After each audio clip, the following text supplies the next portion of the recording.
Hello dear students.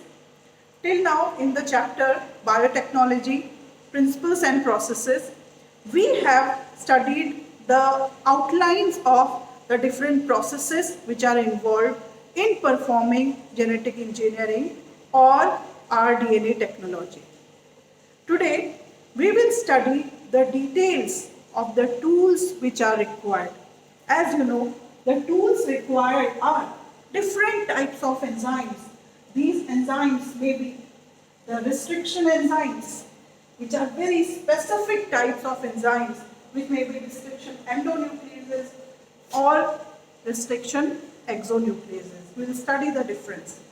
Then we will study about the different types of polymerase enzymes, followed by that different ligases which help in sticking, binding, and then we will study the details about the vectors, how the vectors are playing role in this technology, and we will study how to make the host competitive. So these details we will study. So let's begin with the first tool, that is the restriction enzymes. Before going into the details of restriction enzymes, let us study some history behind this restriction enzymes. So the enzymes which is used to make cut in DNA in rDNA technology are called restriction enzymes, or they are also called as the molecular scissors. Why are they called molecular scissors? We'll study the basic reason for that. Let us first see the history behind it. In 1963, two enzymes were isolated from Escherichia coli, which restrict the growth of bacteriophages. One enzyme out of these two added methyl group to DNA, and other cut the DNA and was named as restriction endonucleases. So these restriction endonucleases, they were cutting the DNA at specific point. So the function of restriction endonucleases depend on specific DNA nucleotide sequences. Okay. So first endonuclease which was isolated was HIND2. Studies prove that HIND2 always cut DNA at particular point by recognizing a specific sequence of 6 base pairs, and that sequence is called as the recognition sequence of that enzyme. That is specific to this enzyme. By now, more than 900 such restriction enzymes are already isolated.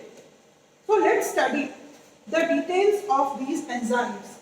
What actually they do? Restriction enzymes belong to nucleases class of enzymes. It's of two types. First is restriction exonucleases. These restriction exonucleases, they remove the nucleotides from the end of the DNA. Only from the ends they cut. Okay. Whereas other one, which are called as restriction endonucleases, what they do? They cut at specific positions with DNA. Those are the recognition sequences. Let us now study the procedure of naming these restriction endonucleases.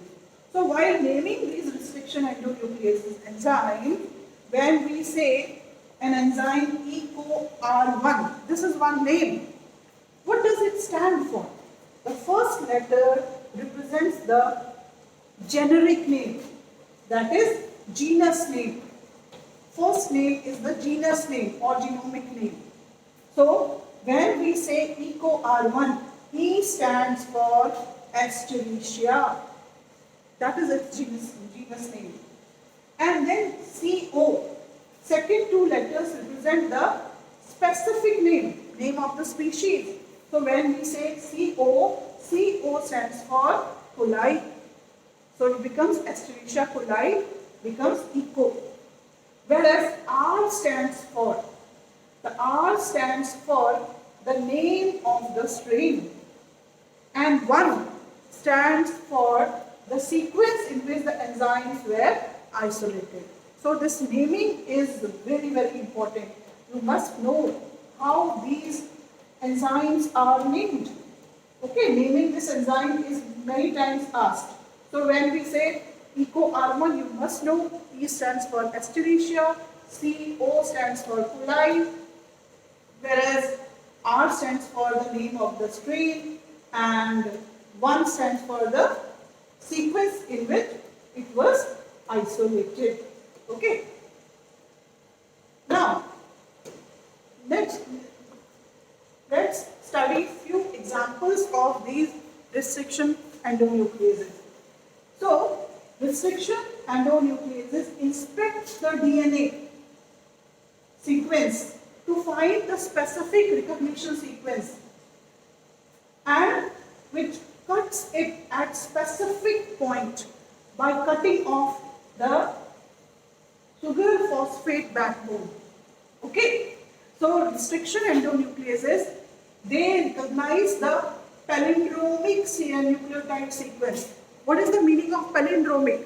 Palindromic means it is same from both the ends. For example, when we say a sequence GAATTC, so another one will also be GAATTC. Okay, so this will be a palindromic sequence. So GAATTC, GAATTC, the same. The sequence is same from both the ends. So that is called palindromic sequence. So palindromic sequence of base pair that reads the same on 2 strands when orientation of reading is kept the same. That is 5' to 3'. We always read the sequence always from 5' to 3' and only. So this was the example. Let's see few more examples of restriction endonucleases. So restriction endonucleases, they cut the strand away from the center of the palindromic sites, but between 2 bases on the opposite strand, leading to the formation of the sticky ends. The sticky ends and have hydrogen bond on their complementary counterpart. Let's see that. For example, if you see, this is one DNA duplex having the sequence, and this sequences, on this sequences the restriction endonuclease enzyme will act, and it will cut the end in such a way that by breaking the hydrogen bonds between sugar phosphate, and as a result the sticky ends are produced. So here this is one sticky end, and same way the sticky ends are produced here also. Okay, so in this way the sticky ends are produced. Let's see few more examples. These are few examples of different types of restriction endonucleases. We have already studied about EcoR1, and likewise there are other restriction endonucleases, PSTL, which stands for Providentia storti. Likewise SMAL, SMAD1, that is Serratia marcescens. Likewise HA3, Haemophilus aegyptius, and likewise this is HPA2, Haemophilus parainfluenzae, second strain. Okay, and they have got specific palindromic sequences. Okay, so these were a few examples. Now let us see the same example. With this example, we will study this. And if you see this one,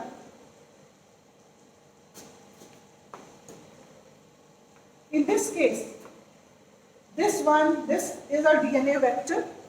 This DNA vector has got the sequence.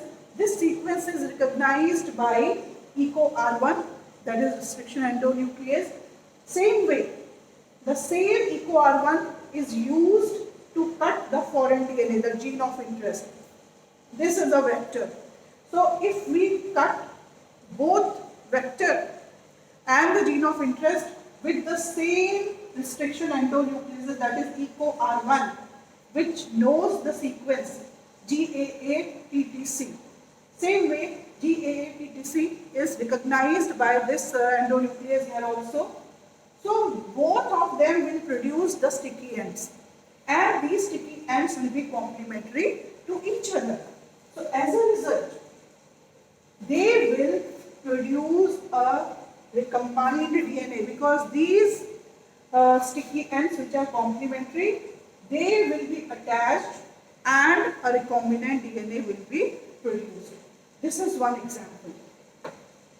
So the same endonuclease, restriction endonuclease can be used, and then ligases are used to bind it. So here you can see this is foreign DNA, this is vector DNA.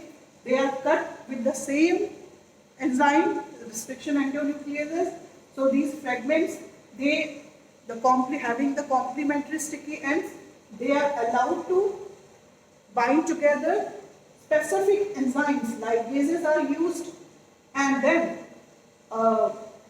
recombined DNA is produced, and this recombined DNA is transferred to a specific host. That is, here we are taking the bacterium E. coli, and this becomes a transformed E. coli or a recombined E. coli, and then this can be subjected for multiplication cloning, and we get all these E. coli which are recombined, which are having the foreign gene. Okay. So let's sum it up. What is basically this restriction endonucleases are doing? So action of restriction endonucleases result in the fragmentation of the DNA, and various DNA fragments are produced, and these DNA fragments, they have to be separated, because our gene of interest lies in some of the fragments. So these fragments have to be separated by a process called as gel electrophoresis. I have already explained the process of gel electrophoresis. Let's quickly recapitulate it. So you know that DNA is having a negative charge. So depending upon the negative nature of DNA, the external electric field is applied to the medium, and DNA moves to the anode. And the medium, that is matrix, used is agarose gel, which is a natural polymer and extracted from the seaweed. Now let's see this process. Here, these are the wells where the DNA is loaded, and this DNA, under the influence of electric field, moves towards the anode, and different bands are produced. These bands are stained by a specific dye which is called as ethidium bromide dye. This dye is very important, and when they are exposed to UV, you can see these orange colored bands are produced. So depending upon that particular band, wherever our gene of interest is there, the band can be separated. So this was about the restriction endonucleases, how they are fragmenting the bulk DNA into small fragments, and these fragments are then separated with the help of gel electrophoresis, and our gene of interest is produced. Now this gene of interest has to be introduced into a cloning vector. So what is a cloning vector? Cloning vector is a small piece of DNA taken from either a virus or from the plasmid of the bacteria, and it can be stably maintained in the organism, and into which the foreign fragment can be inserted. So it's a kind of a vehicle, it's a kind of a carrier through which our gene of interest can be passed on to a suitable host. So the two most common type of these vectors are either the plasmids or bacteriophage. prophases. They are most important. So let us first find out what are the salient features of any cloning vector.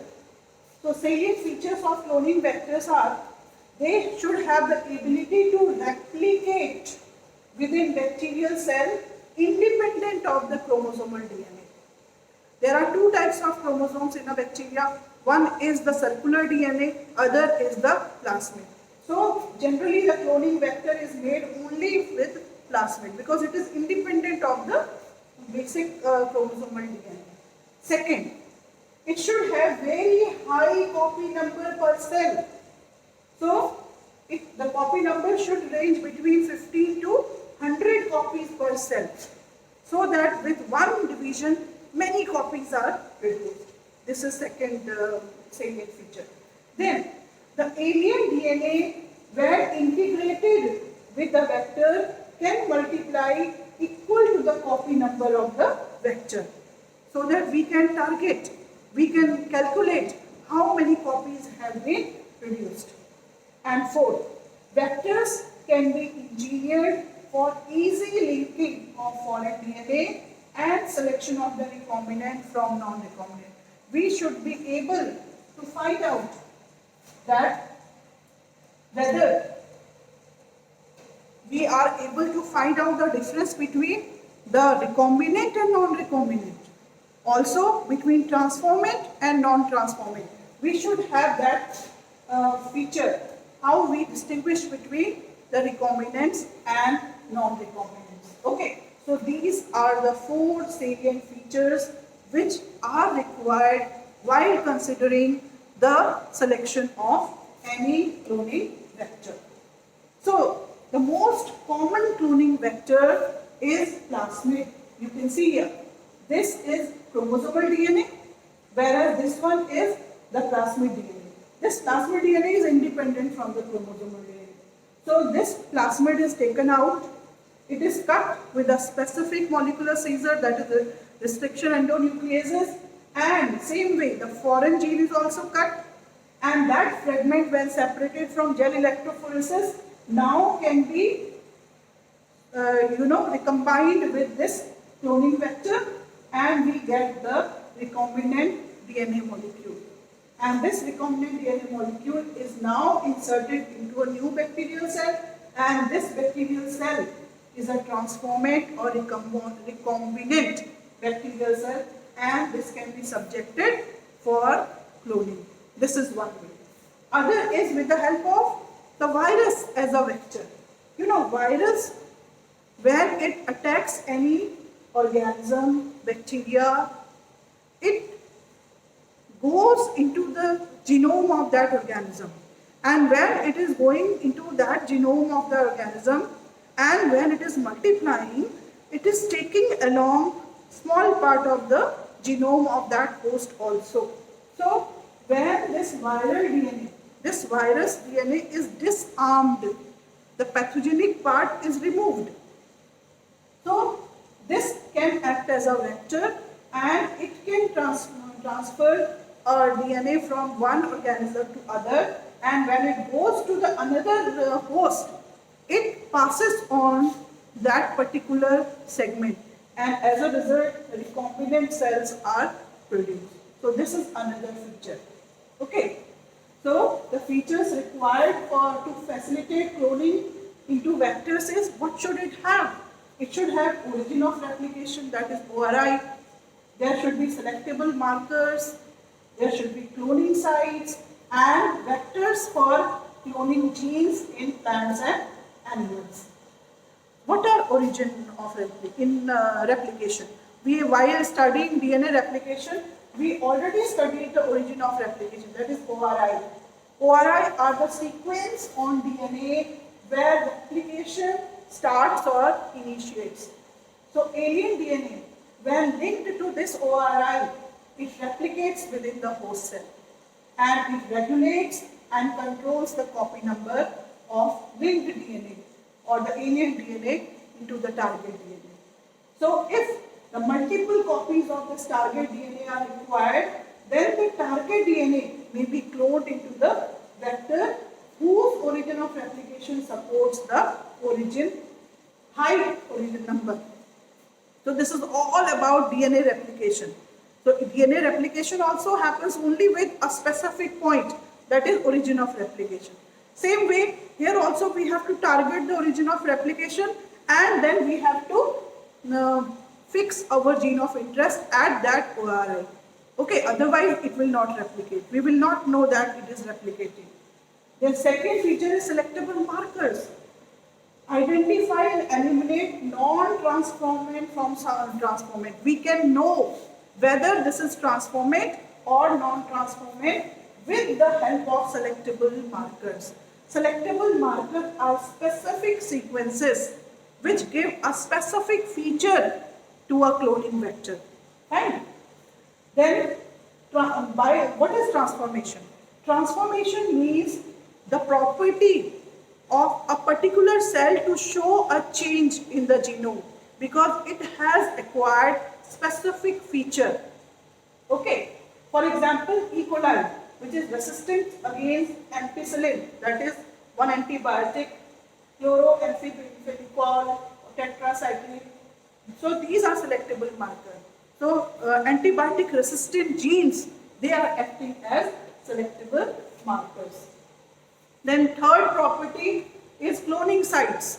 It should have specific cloning sites, that is restriction site.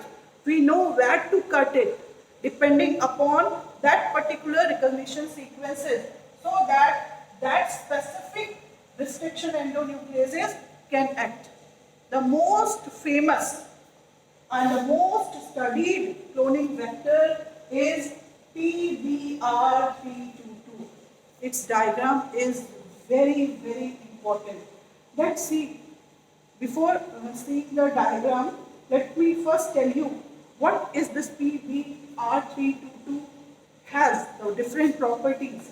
It is genetically engineered plasmid, widely used in E. coli, and it has got MPR, ampicillin resistant gene, which encodes for resistance from ampicillin, and tetracycline resistant genes.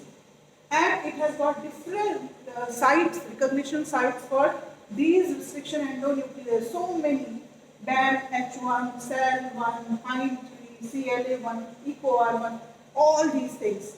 And presence of more than one recognition site within vector.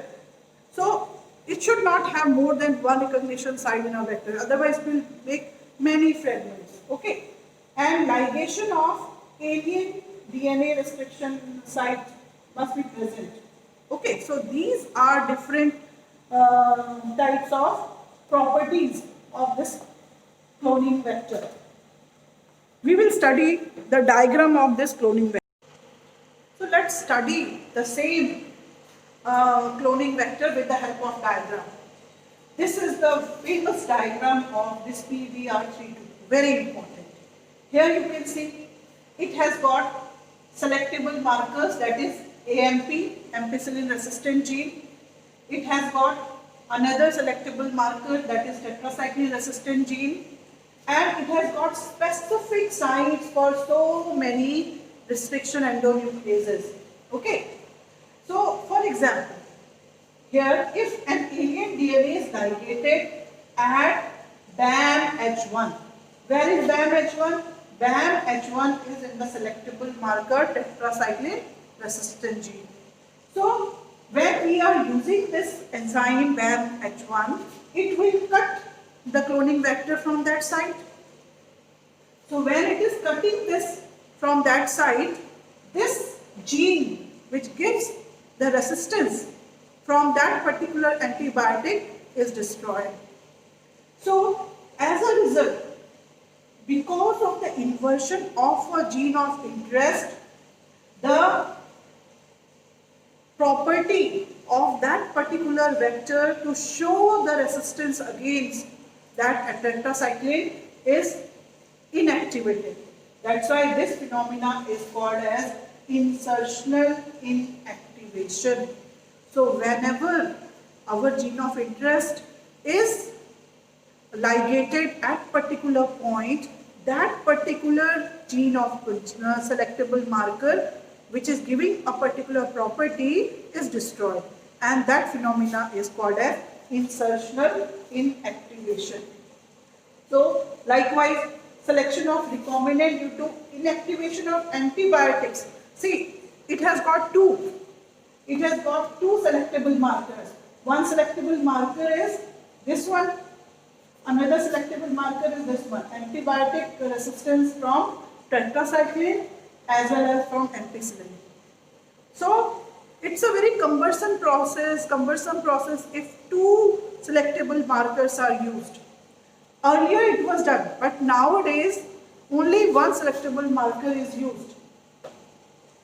For example, it is targeted that beta-galactosidase that gives chromosonic feature, it produces color. But where the gene of interest is ligated, here with the gene giving beta-galactosidase, the gene for coding beta-galactosidase is inactivated, and that is called as insertional inactivation. And when we see the insertional inactivation and that particular strain is not producing color, we can recognize it as a recombinant bacteria. Okay, so in this way, insertional inactivation tells us that the process of recombination is done. Okay. So likewise, we use various types of vectors for cloning genes in plants as well as animals. Few examples are bacteria and viruses. They transform the eukaryotic cell by delivering genes. Then very famous Agrobacterium tumefaciens is used. Agrobacterium tumefaciens, here it is a pathogen of dicot plant which produces tumors, and along with the tumors it inserts tDNA. This tDNA is tumor inducing DNA, and as a result we can the particular pathogen induces the tumor in the host plant. If we take out that tumor inducing property and instead of that tumor inducing property we ligate our gene of interest, the plant is able to do whatever gene we are inserting into it. So Agrobacterium tumefaciens is called as the natural kind of cloning vector which operates in the plant. Then likewise there are retroviruses. Retroviruses, they transform the normal animal cell into cancerous cell. So if we take out that part which is producing the cancer and instead of that we are ligating our gene of interest, so this can also be used as the vector. So these two are very good examples. Nowadays tumor inducing, that is TI plasmid, is used, and also retroviruses by disarming them. So where instead of that pathogenic part our gene of interest is ligated at that particular point, that becomes very useful. So these were different types of examples. So here with the help of diagram you can see how this cloning is done. So here the example of this Agrobacterium tumefaciens is shown. Agrobacterium tumefaciens is present as this plasmid, tumor inducing plasmid is there. This tumor inducing plasmid has got tDNA. So this tDNA, when insertion of gene into the plasmid using restriction and enzyme and DNA ligase, instead of that tumor inducing we are adding our gene of interest having a particular property, we introduce it into the plant shows the new traits. So this is very famous, very commonly used as a tool for changing the genetic makeup of the plants. This is a very famous example.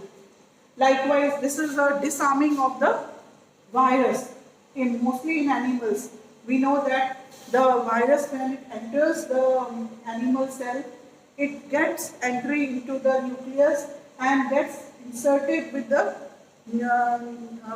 gene of the host, and it controls the machinery of the host.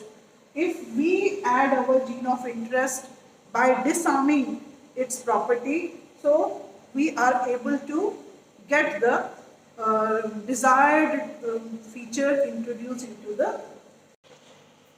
So this method of using these viruses, retroviruses, by disarming its property is being very commonly researched and used. In coming times, this is going to be very effective in human, changing certain disease-causing properties of particular cells. So this can be further researched upon.